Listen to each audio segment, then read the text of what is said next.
The second participant is Dr. Чин Esther. She is a lecturer in media and communications at Swinburne University of Technology.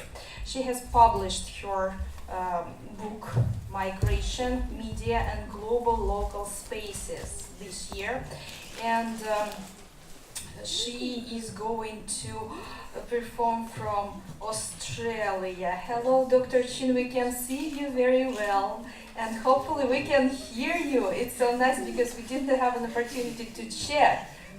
Can you hear us? Yeah, we cannot hear you still, so please turn on your microphone. Yeah.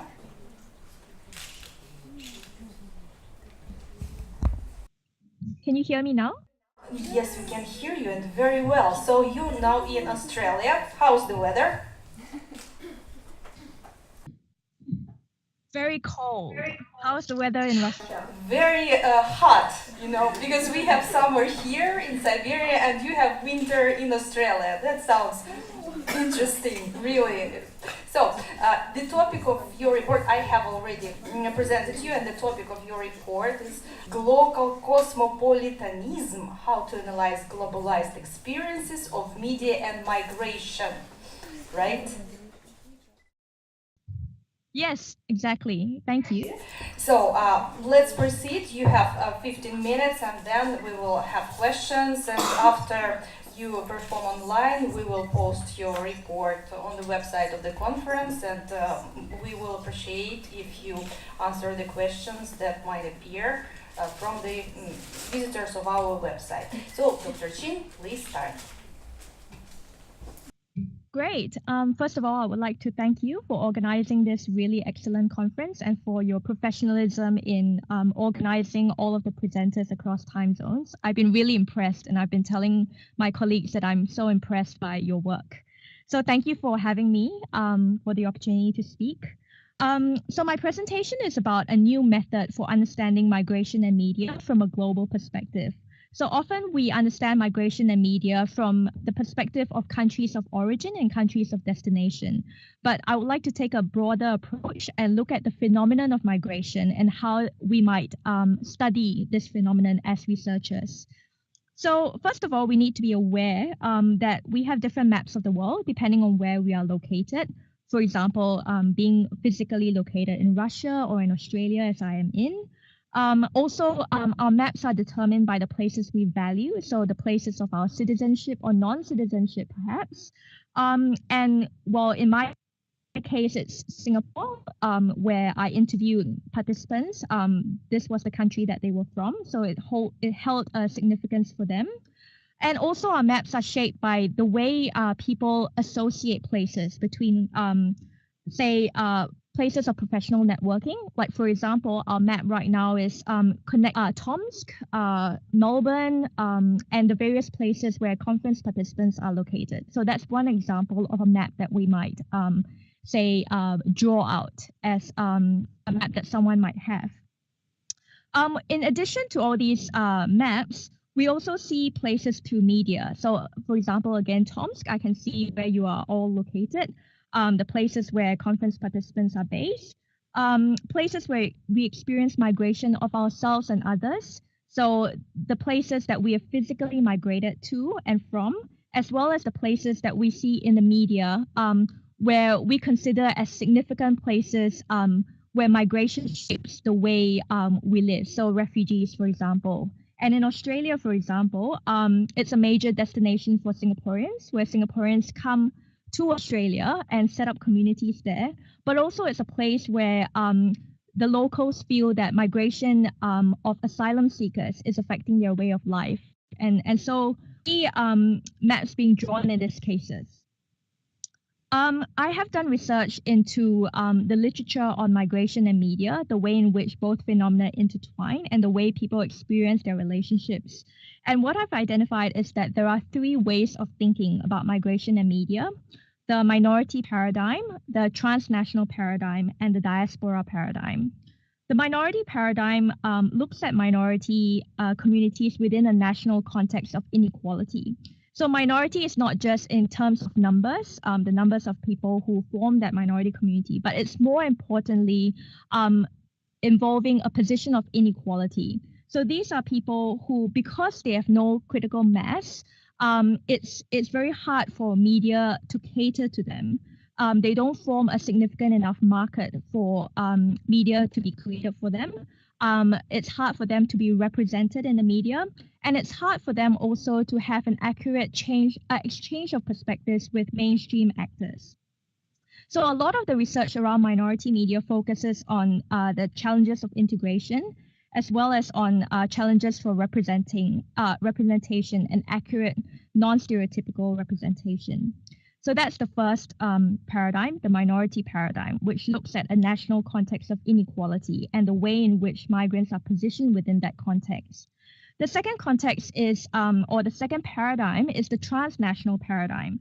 So it looks at the country of origin and the country of destination and the ways in which migrants are the ways in which they establish lives across both these national contexts. So it's not a case of either or, leaving the country of origin behind and resettling to a new country, but rather of establishing lives that incorporate both these countries into a transnational field. And in this modern phenomena of circular migration and supercommuting, where people live in one country but maybe travel long distances to work in another, this is becoming an extremely common way of relating countries together. So where both countries are incorporated in a transnational field. And it's reflected in media as well, where, for example, in Mexican news in the US, there is this it's becoming increasingly common to report on transnational news. So news that affects both the US and Mexico. And also we see the establishment of transnational economies, for example, in terms of long distance phone calls, which connect particular countries like, say, Germany and Turkey together, places where there is a long tradition of migration. So that's the transnational paradigm, where we have two countries being incorporated into a single field.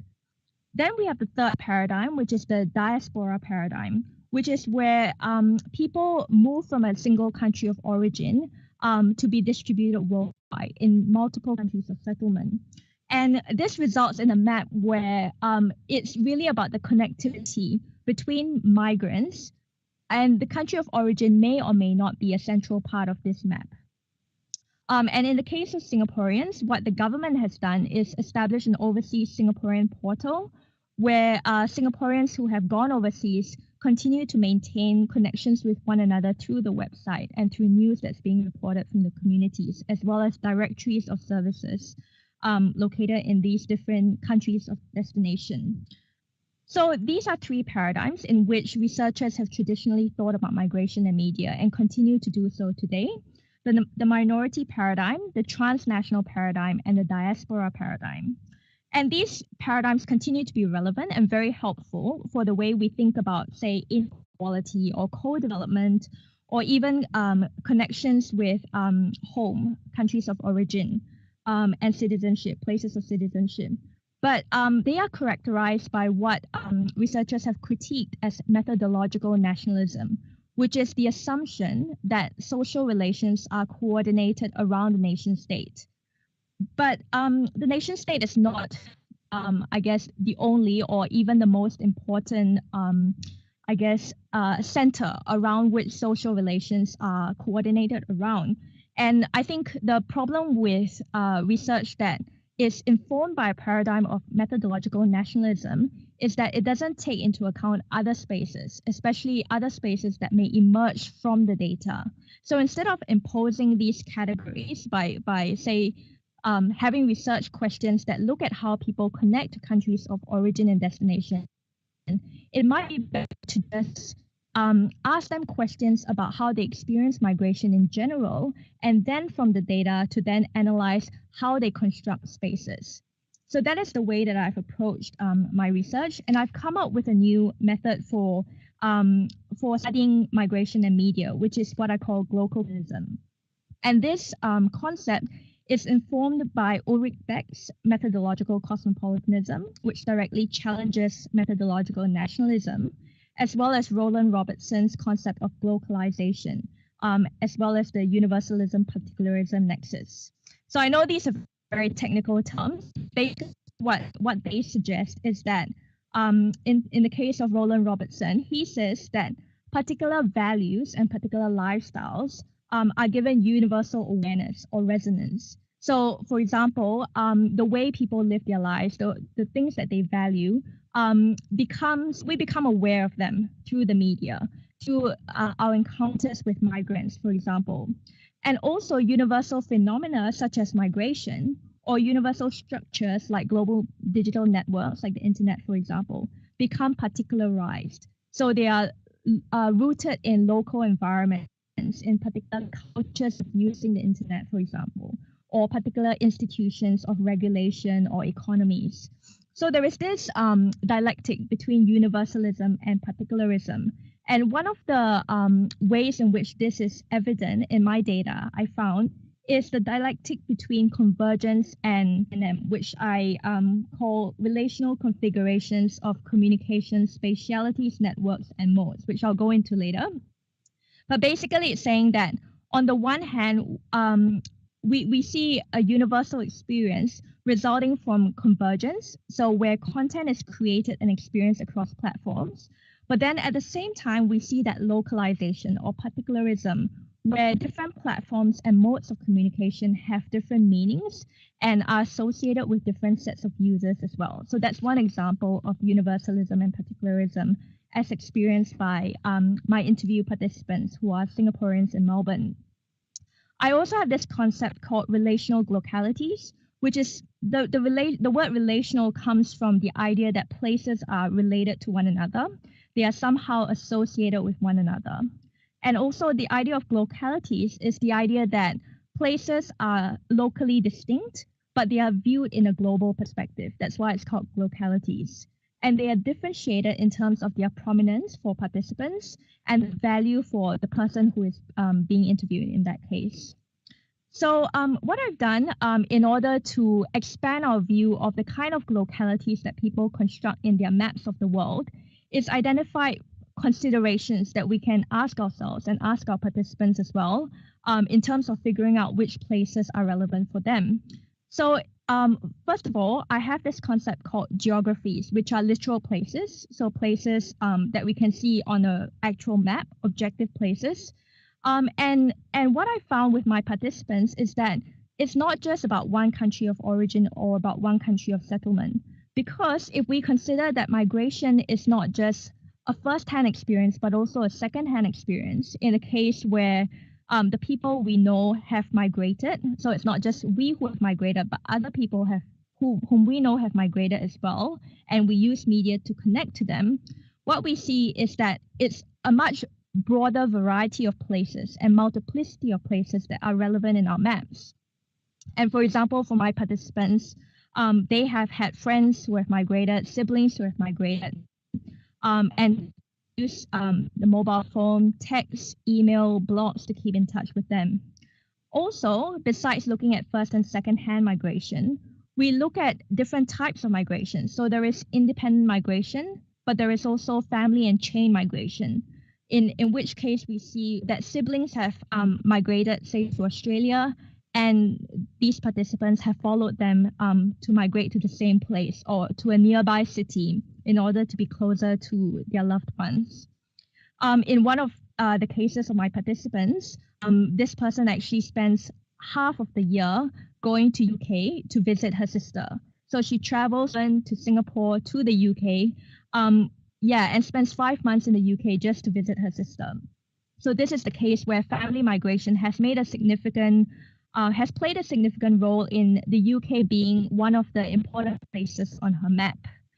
And also, besides looking at first and second-hand migration, independent family and chain migration, we also see migration at different life stages. So young adulthood in the case of students, but also childhood, where whole families might have migrated to some place because of the parents' work. So this is one way of looking at it. When we look at geographies, we come up with literal places, literal maps of countries and cities that are relevant as a result of multiple migration processes taking place in a person's life. But I also have this concept called cartographies, which are non-literal places. So there are units, spatial units that have emerged from my data analysis. And one example of that is what I've called CSNM. So relational configurations of communication spatialities, networks, and modes. So that is an example of a social space that a participant has defined.